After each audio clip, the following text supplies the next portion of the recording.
화둥이 여러분 안녕! 네, 화학 선생님입니다. 화학 반응에서 열의 출입 마지막 부분 한번 살펴볼게요. 교과서로는 175쪽입니다. 염화칼슘이 물에 용해될 때 출입하는 열을 간이 열량계를 이용해서 측정할 수 있다입니다. 교과서 175페이지 탐구활동 분석해보니까 염화칼슘이 물에 용해될 때 방출하는 열을 우리가 중류수 200g을 열량계에 넣고 온도 변화를 측정해서 반응 전에는 22도, 반응 후에는 29.5도라고 했어요. 염화칼슘 10g을 더 추가로 녹였으니까 우리가 열량을 구할 때 질량은 200g 플러스 10g인 210g이 되겠죠. 그러면은 자료 해석 및 논의 살펴보도록 할게요. 염화칼슘이 물에 녹아서 방출하는 열은 다음과 같다. 선생님이 이 값은 조사된 값이니까 바로 쓸게요. 81.3kJ입니다. KJ가.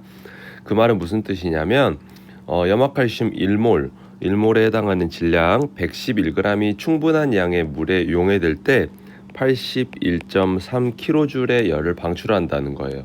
그러면 밑에서도 우리가 1g의 방출하는 열을 계산을 할 건데, 여기서 미리 계산을 하면 81.3kJ를 먼저 줄로 변환을 시켜줘야 돼. 1kJ는 1000줄이거든요. 그래서 1000을 곱하면 300줄 81,300줄이 되겠죠.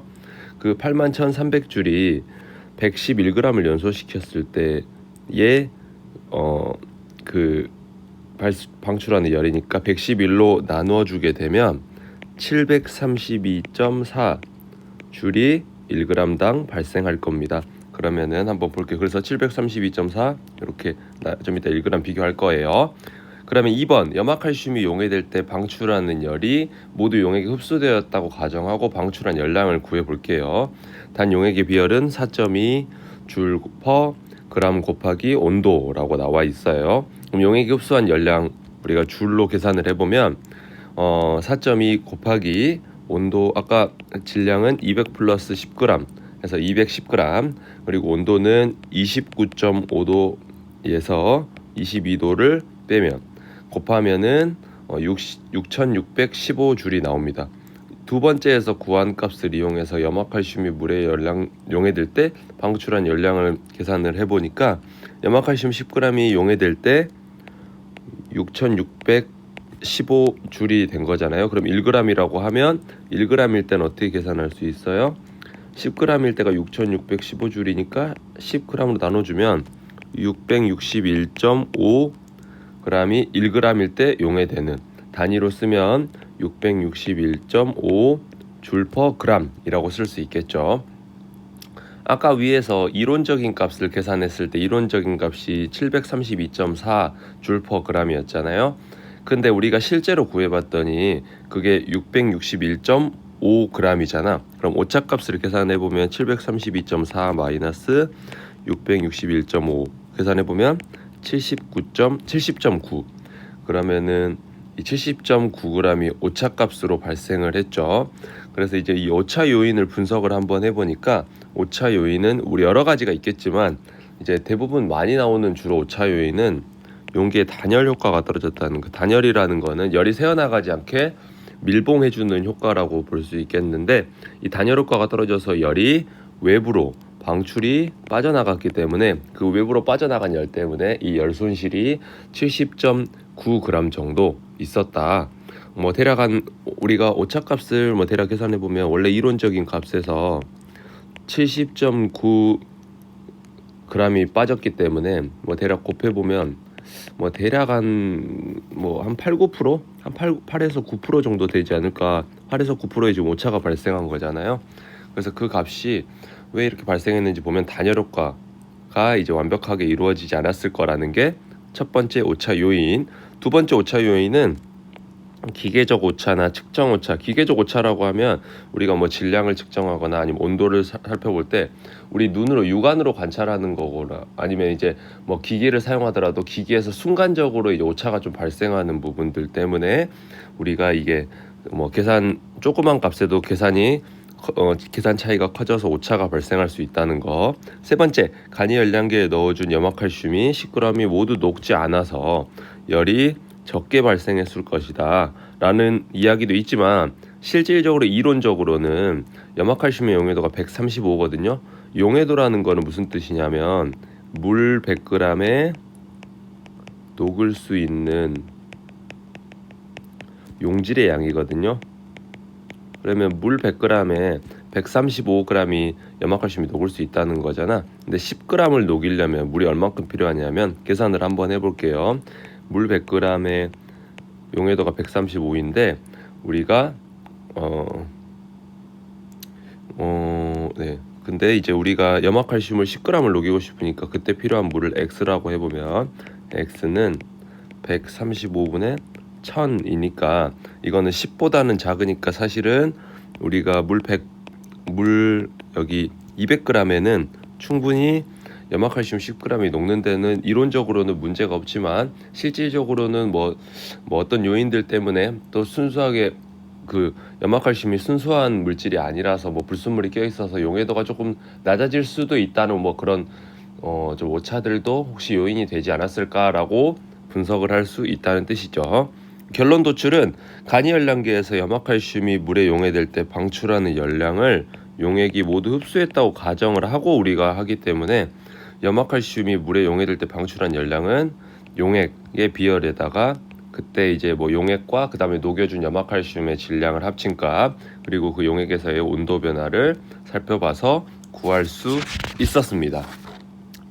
그러면 이제 다음 페이지로 넘어가서 타학 교과서의 대체 탐구 활동, 우리 저번 시간에 배웠던 과자의 연소에서 열의 출입 과정 한번 살펴볼게요. 전자저울에다가 시합포지를 올려놓고 과자의 질량을 측정한 후에 이제 과자를 연소시킬 때 물 100g을 담긴 둥근 플라스크의 온도 변화를 측정해서 열량을 측정하는 건데, 자료 해석 한번 살펴보시죠. 먼저 연소 전에 과자가 10g이었는데 연소 후에 5g이에요. 그럼 연소한 과자는 5g일 거고, 물의 온도 변화는 가열 전에 22도였는데 가열 후에는 무려 50도나 올라갔어. 과자를 5g밖에 안 태웠는데 그러면 50도가 올라갔죠. 그러면 과자가 정말 열량이 높구나. 우리가 계산을 하지 않아도 그렇게 예상이 되는데 한번 계산해 볼게요. 과자를 태웠을 때 발생한 열량을 물이 모두 흡수했다고 가정하고 우리가 풀어볼게요. 물의 비열이 4.2라고 나왔으니까 4.2. 그 다음에 우리가 물이 지금 얻은 열량을 계산할 거니까 과자의 열량은 고려할 필요가 없죠. 물은 100g일 때 질량 변화가 결국 72도에서 52가 아니라 20인데 잘못 썼어요. 72도에서 22도로 50도가 변화됐으니까 4.2 곱하기 100 그리고 곱하기 50을 하면 21,000줄이 나올 거예요. 그러면 과자가 발생한 열량은 우리가 5g일 때, 과자를 5g 태웠을 때 21,000줄이 발생한 거잖아. 그럼 1g일 때 비교를 해보려고 하니까 이때 x로 넣으면 5로 나눠주게 되면 5분의 21,000이니까 뭐 4,200줄이 나오겠죠. 근데 포장지에는 일회 제공량이 30g이고 그때 145kcal 보통 이런 식으로 나와 있을 거예요. 그때 열량을 비교를 한번 해보면 1kcal가 단위가 4.184이거든요. 뭐 요거는 그냥 단위 변환이라서 여러분 그냥 4.184 이런 것들을 문제에서 주겠죠. 만약 물어본다면. 그럼 145kcal를 킬로줄로 바꾸게 되려면 145 곱하기 4.184 곱해주면 되겠지. 그러면 145 곱하기 4.184를 곱해주면 607kJ이 나와요. 그런데 30g을 연소시켰을 때 607이니까 1g당으로 우리가 비교를 하려면 먼저 607kJ를 줄로 변환시켜야겠죠. 왜냐면 우리가 지금 계산한 값이 2번에서 계산한 값이 줄로 계산을 했잖아. 그러면 607 곱하기 1kJ는 1000줄이니까 1000줄, 그걸 우리가 지금 30g을 연소시켰으니까 30g으로 나눠주게 되면 여기다 쓰면 되겠네. 607 곱하기 1000줄 나누기 30g 이렇게 쓰면 대략 2233줄이 나온대요. 이론값은 2233줄인데 실제 실험을 통해서 도출된 값은 아까 5분의 21,000인 4200줄이잖아. 오차가 엄청 크네. 그래서 큰 오차가 발생을 했는데 여러 이유가 있겠지만 대표적인 이유로는 과자가 연소될 때 방출한 열이 물을 온도를 올리는 데도 쓰였지만 우리가 밀폐된 공간이 아니니까 뭐 공기, 그다음에 둥근 바닥 플라스크, 그다음 온도계 등의 온도를 올리는 데도 쓰였기 때문에 오차가 발생했을 것이라고 예상된다는 걸. 그러면 이제 관련 문제 얼른 마무리하고 우리가 이번 시간도 마무리하도록 하겠습니다. 개념 완성 280쪽에 있는 내신 기초 문제 한번 풀어볼게요. 어떤 간이 열량계에서 물에 염화칼슘을 소량 녹였더니 열량계 온도가 10도씨 상승을 했어요. 그 수용액의 질량은 200g이고 우리가 소량이라고 했으니까 그냥 거의 200g이라고 질량은 살펴봐도 무방할 것 같습니다. 그리고 비열이 5줄/g 곱하기 온도라고 나와 있기 때문에 그 열량을 킬로줄로 물어봤네요. 근데 우리가 보통 이제 줄로 계산을 하잖아. 왜냐면 비열이 단위가 줄이니까. 그러면 단위까지 써서 계산을 한번 해보시죠. 비열은 5이고 질량 변화는 200g, 그리고 온도가 10도씨가 변했다고 했으니까 10도씨 이렇게 하면 여기 단위 없어지고 g도 없어지니까 만줄이네요. 만줄인데 우리가 1kg줄이 1000줄이잖아요. 그러면 계산을 하면 만줄은 1000으로 나눠주면 100줄인가요?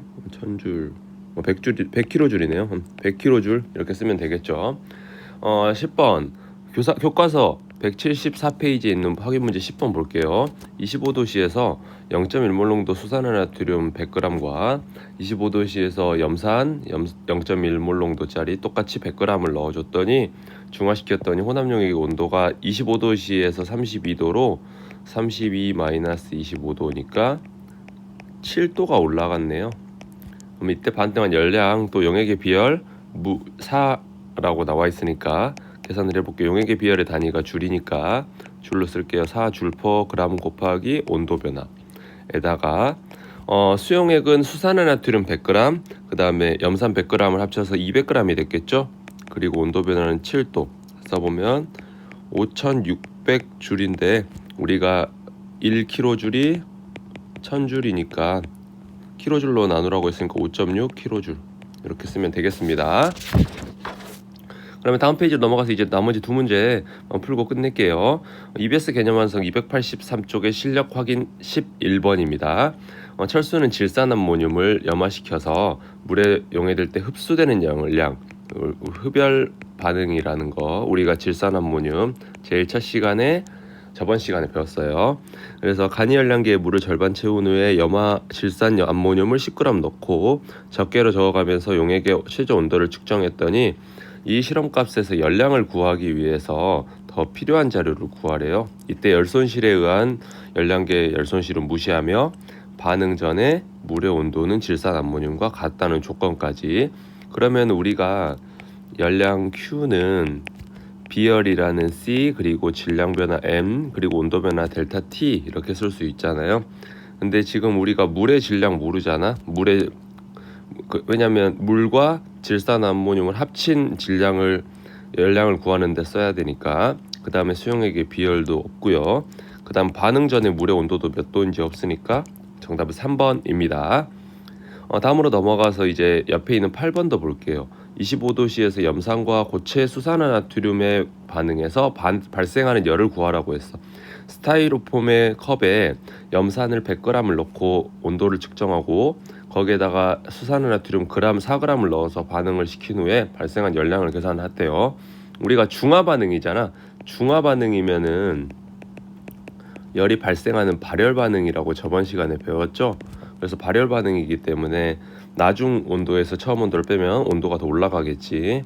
나에서 반응물이 생성물로 될 때 발열 반응이니까 열을 방출하겠죠. 그래서 니은 보기 틀렸습니다. 디귿 보기 Q를 구하기 위해서는 추가로 지금 질량 100 플러스 4g 104g 나와 있고 그 다음에 반응 전에 온도가 25도씨였는데 반응 후에 온도를 T2로 측정을 했으니까 반응 전에 온도를 T1이라고 줬구나. T1, T2를 줬으니까 온도도 구했고 질량도 구했으니까 비열이 추가로 필요하겠습니다. 정답은 4번입니다. 관련 모의고사 문항은 대부분 고3 문제 찾아보니까 있어서 이제 전체 진도가 다 마무리됐잖아요. 그래서 이제 선생님이 나중에 풀어줄 생각이고, 고2 모의고사에서는 마지막 모의고사인 11월 이후에 학습하는 부분으로 이 부분을 판단해서 2학년 모의고사에서는 없고 3학년 거에 있으니까 선생님이 나중에 모의고사 3학년 거 여러 가지 모아서 한번 다시 살펴보도록 하겠습니다. 여러분 너무 고생 많으셨고, 이제 드디어 진짜 긴 장정인 화학원이 1, 2, 3, 4단원 다 끝이 났습니다. 여러분 1년 동안 화학원 듣느라 정말 너무 고생 많았고, 근데 이제 우리가 이제 다 배웠으니까 바로 수능 보는 것도 아니고 이제 앞으로도 여러 번, 두세 번 더 복습을 할 거니까 이 내용들을 이해가 안 되는 부분이 있으면 뭐 다시 배우지 뭐, 이런 좀 긍정적인 생각으로 우리가 이제 또 다시 새롭게, 지금 끝이 아닌 새로운 시작이라고 생각을 하고 다시 도전해 볼 수 있는 우리가 마음가짐을 가지면 좋을 것 같습니다. 여러분들 정말